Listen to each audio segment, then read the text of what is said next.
today. Marjorie Greene, who is a big ally of yours, said that she would rather see you focused on nonstop domestic policy meetings here at the White House instead of nonstop foreign policy meetings. What's your response to her saying that, and also saying that grocery prices are up and not down, as you've said? Yeah, so I don't know what happened to Marjorie. She's a nice woman, but I don't know what happened. She's lost her way, I think. But I have to view the presidency as a worldwide situation, not locally. I mean, we could have a world that's on fire where wars come to our shores very easily if you had a bad president. We had a horrible president, and we ended up with Russia, Ukraine, and we ended up with other disasters, too. Don't forget, I put out 8 wars, 9 to come. I think I'll get the other one taken care of, but I put out 8 wars. And look at the damage that Russia, Ukraine has done to us as a country. I mean, we spent $350 billion. We're not spending any money anymore. Now they pay us through NATO. You know, I got NATO to go from 2% to 5%. Well, that's very important. When you're president, you really sort of have to watch over the world because you're going to be dragged into it otherwise. You're going to be dragged into a world war.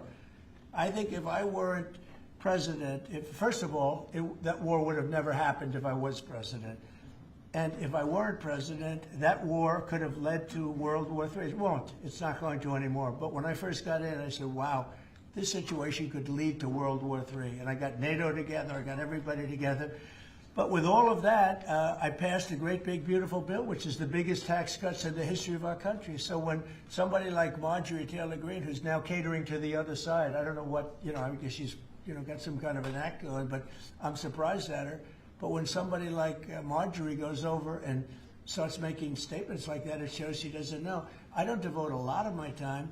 Let me give you another example. China.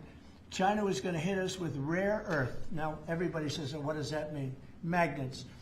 If China refused to give magnets, because they have a monopoly on magnets, because they were allowed to happen over a 32-year period, there wouldn't be a car made in the entire world. There wouldn't be a radio. There wouldn't be a television. There wouldn't be internet. There wouldn't be anything because magnets are such a part. Now, nobody knows what magnets are, and not overly sophisticated, but to build a magnet system would take 2 years. So if I weren't able to say to China, look, if you're going to do that to us, we're going to charge you 158% tariff. It was 100% on top of 58%. And China called up immediately and said, we will make peace. And we made peace. We made a great deal. We made an unbelievable deal. China's paying tariffs to the United States, not the United States paying tariffs to China, which has always been the way it was. Nobody can believe these deals. But so when somebody makes a statement about he's devoting time to the world, well, the world is the United States because if the world's in trouble or if the world is ripping us off. The world was ripping us off before I came here. Europe was getting massive tariffs. They were sending us 9-10 million cars a year. We were sending them none. They were not taking our agriculture. We were taking massive amounts of their. It was so unfair. Now we have a deal where $950 billion is coming into the United States because of me and because of tariffs.